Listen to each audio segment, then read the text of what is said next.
Santa Monica Cradle to Career produces an annual Youth Wellbeing Report Card which highlights some key areas of strength and concern. We're overwhelmed, anxious, and depressed, and using drugs and alcohol at rates higher than most cities.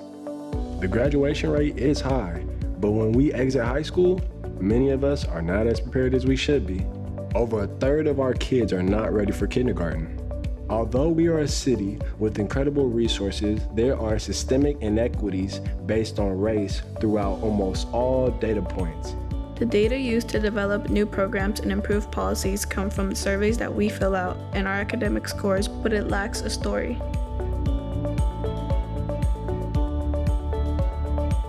Mi hijo está apenas va a empezar kinder, ¿no? Por el corte de año que hacen. Entonces él se quedó un año sin escuela.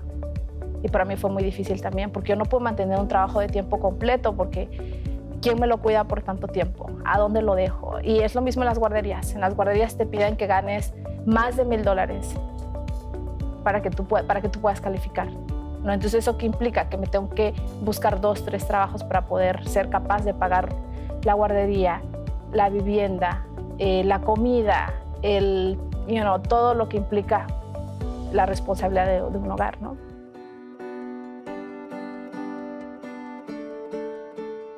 I got 1C like my first year of middle school, and I decided that it wasn't ever gonna happen again. So I developed anxiety disorder, and I developed a little bit of OCD, perfectionism, some depression, stuff like that.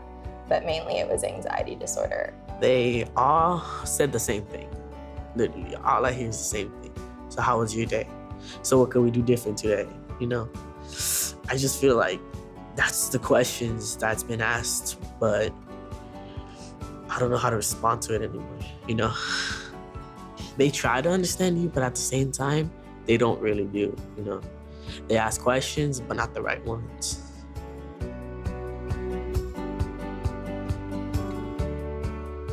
At the end of the day, when you go home and you're Latino or you're African American, you live in a low income, you're going home to clean the house, take care of the other kids so your mom can relax a little bit or make dinner, you know what I'm saying, laundry, all that, compared to someone else who's going home when they get out of school, they go to daycare, then they go to a little tutor, they go to their little tennis practice or whatever type, you know what I'm saying?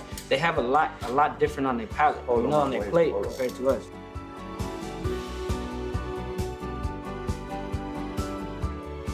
I had to get in trouble for them to come help me, It shouldn't have been like that. They should have had some way for people to come help me instead of me getting caught up with the law in order to get put into a program so I can get help.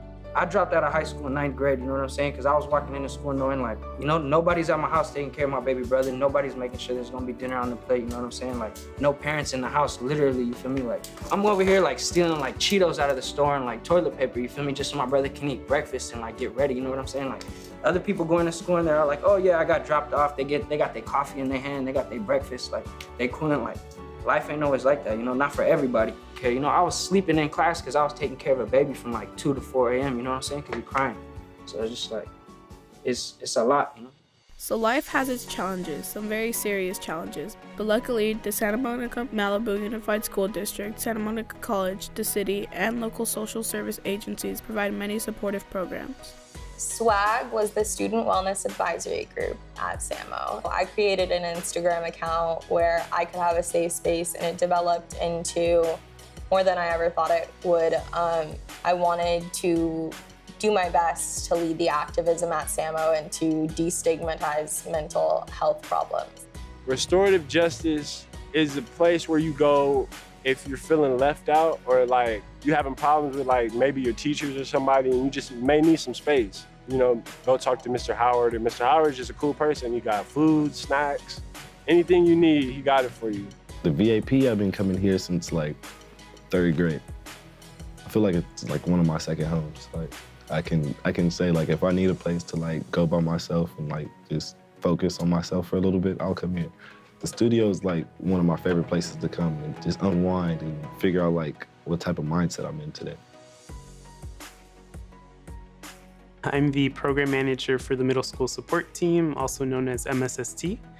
And so MSST is a program run by the Boys and Girls Club of Santa Monica that focuses on assertive case management for youth between 11 and 15 years old and their families.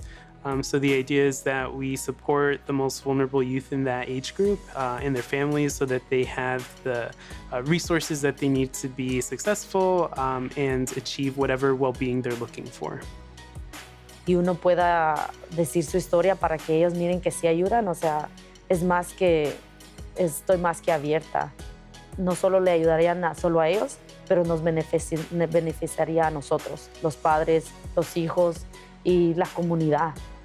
Natalie from YRT, she's been a really huge impact in my life. It's like, who do you call when you trying to fix a court date that you missed for 5 years? Like, her, bro. Like, she's gonna drop what she's doing and be like, finally, I was waiting. It took you 5 years, but I was waiting.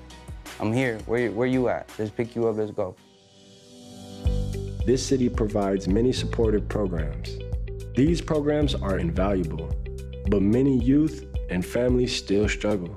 The child and youth resource teams are continually at capacity with a wait list. How can we invest more in human capital? How can we make Santa Monica more equitable for all of us? So this is a bit about us and the story behind the data.